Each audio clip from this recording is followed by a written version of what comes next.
Assalamualaikum warahmatullahi wabarakatuh. Selamat pagi adik-adik dimanapun kalian berada. Alhamdulillah kita bisa mengikuti pelajaran berikutnya, yaitu pertemuan ketiga. Alhamdulillah kemarin kita pada pertemuan kedua sudah membahas mengenai pengukuran, ya. Kemudian untuk pertemuan sekarang kita akan membahas mengenai besaran pokok dan besaran turunan dalam fisika. Hasil dalam pengukuran fisika yaitu memiliki dua. Yang pertama yaitu besaran dan satuan. Besaran-besaran dalam fisika yaitu terbagi dua. Yang pertama yaitu besaran pokok, yang kedua adalah besaran turunan. Besaran pokok dan besaran turunan dalam fisika adalah hal yang sangat penting dalam kehidupan kita. Pernahkah kamu melihat mobil Formula One yang melaju sebesar 200 km per jam lebih cepat dibandingkan dengan kecepatan kuda yang nilainya sebesar 70 km per jam? Dari manakah kita dapat membedakan nilai kecepatan tersebut? Jawabannya dari pengukuran dan kecepatan. Dari contoh di atas, kita jadi tahu bahwa besaran fisika sangat penting dalam pengukuran kehidupan sehari-hari. Contoh besaran fisika lainnya adalah menimbang benda, mengukur waktu tempuh, mengukuran kecepatan benda, mengukur arus listrik, dan masih banyak lainnya. Yang pertama kita akan membahas mengenai besaran pokok. Besaran pokok adalah besaran yang satuannya telah ditentukan terlebih dahulu dan tidak diturunkan dari besaran-besaran lain.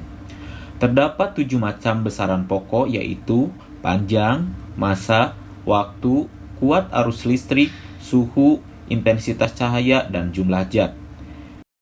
Adapun tabelnya yaitu sebagai berikut. Silakan adik-adik lihat. Yang pertama itu ada panjang, kemudian satuannya meter, kemudian yang kedua ada massa, satuannya kilogram. Yang ketiga adalah waktu, satuannya sekon, kemudian yang keempat adalah kuat arus listrik atau ampere, satuannya. Kemudian yang kelima yaitu suhu, satuannya Kelvin. Kemudian yang keenam ada intensitas cahaya atau kandela. Kemudian yang ketujuh adalah jumlah zat, satuannya yaitu mol. Nah, itu adalah besaran pokok beserta dengan satuannya. Oleh karena itu kita akan bahas satu persatu, ya. Yang pertama yang akan kita bahas yaitu mengenai panjang. Pasti kalian dalam kehidupan sehari-hari kalian sering menggunakan istilah panjang, baik untuk mengukur tinggi badan atau mengukur benda-benda yang lainnya.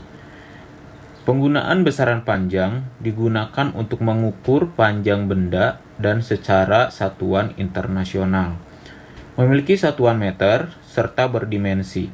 1 meter didefinisikan sebagai jarak yang ditempuh cahaya dalam ruang hampa selama 1/299.792.458 sekon. Untuk keperluan sehari-hari, telah dibuat alat-alat ukur panjang tiruan dari meter standar, ya. Contohnya seperti gambar berikut ini. Selain meter, panjang juga dinyatakan dalam satuan-satuan yang lebih besar atau lebih kecil dari meter dengan cara menambahkan awalan-awalan seperti tercantum pada tabel 1.1 berikut ini. 1 kilometer sama dengan 1000 meter. 1 cm sama dengan 1/100 meter. Atau lebih dikenal dengan 0,01 meter. Sebaliknya diperoleh 1 meter sama dengan 1/1000 km. Atau 0,001 km. 1 meter sama dengan 100 cm. Kemudian dalam melakukan pengukuran, perhatikan posisi 0 atau alat ukur. Untuk pengukuran panjang, ujung awal benda berimpit dengan angka 0 pada alat ukur. Selain itu, posisi mata harus tegak lurus dengan skala yang ditunjuk. Hal ini untuk menghindari kesalahan hasil pembacaan pengukuran. Jangan sampai kalian melihatnya dari kejauhan, kalau bisa dari atas, ya. Yang kedua yang akan kita bahas yaitu massa. Penggunaan besaran massa digunakan untuk mengukur massa atau kandungan materi benda. Massa memiliki satuan internasional yaitu kilogram dan berdimensi. Massa 1 kilogram didefinisikan oleh massa silinder logam yang terbuat dari campuran logam, platina, dan iridium yang disimpan secara ketat di Prancis, ya. Kemudian, setiap benda tersusun dari materi. Jumlah materi yang terkandung dalam satu benda disebut dengan massa benda. Dalam skala internasional, massa diukur dalam satuan kilogram.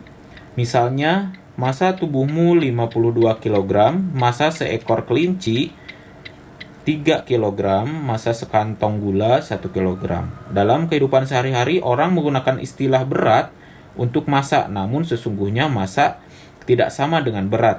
Massa suatu benda ditentukan oleh kandungan materinya dan tidak mengalami perubahan, meskipun kedudukannya berubah. Sebaliknya, berat sangat bergantung pada kedudukan di mana benda tersebut berada. Sebagai contoh, saat astronot berada di bulan, beratnya tinggal 1/6 dari berat dia saat di bumi.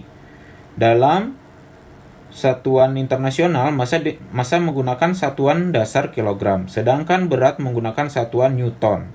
1 kilogram standar baku sama dengan massa sebuah silinder yang terbuat dari campuran platinum iridium yang disimpan di Servais, Paris, Prancis ya. Massa 1 kilogram setara dengan 1 liter air pada suhu 4 derajat Celcius. Kemudian yang ketiga yang akan kita bahas yaitu adalah waktu. Waktu adalah selang antara kedua kejadian atau kedua peristiwa. Misalnya waktu hidup seseorang dimulai sejak ia lahir hingga meninggal. Waktu perjalanan diukur sejak mulai bergerak sampai dengan akhir gerak atau berhenti. Waktu dapat diukur dengan jam tangan atau stopwatch. Selain itu, besaran waktu digunakan untuk mengukur suatu peristiwa ya, yang sudah tadi Bapak jelaskan. Waktu memiliki satuan internasional yaitu sekon. Kemudian untuk peristiwa-peristiwa yang selang terjadi cukup lama, waktu dinyatakan dalam satuan-satuan yang lebih besar, misalnya menit, jam, hari, bulan, tahun, dan abad. 1 hari sama dengan 24 jam. 1 jam sama dengan 60 menit. 1 menit 60 sekon. Untuk kejadian-kejadian yang cepat sekali dapat dinyatakan satuan milisekon atau lambangnya ms dan mikrosekon ya. Berdasarkan uraian di atas dapat disimpulkan bahwa panjang, massa, dan waktu merupakan besaran pokok berdasarkan hasil konferensi umum mengenai besaran ukuran ke-14 tahun 1971. Sistem internasional disusun mengacu pada 7 besaran pokok seperti tercantum pada tabel berikut ini. Sedangkan untuk suhu, kuat arus, intensitas cahaya, jumlah zat, nanti akan kita bahas pada materi berikutnya ya. Untuk selanjutnya kita akan membahas mengenai besaran turunan.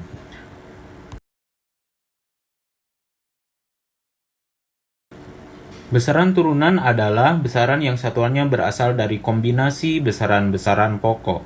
Jumlah besaran turunan sangatlah banyak, bahwa kita dikatakan hampir semua besaran fisika merupakan besaran turunan.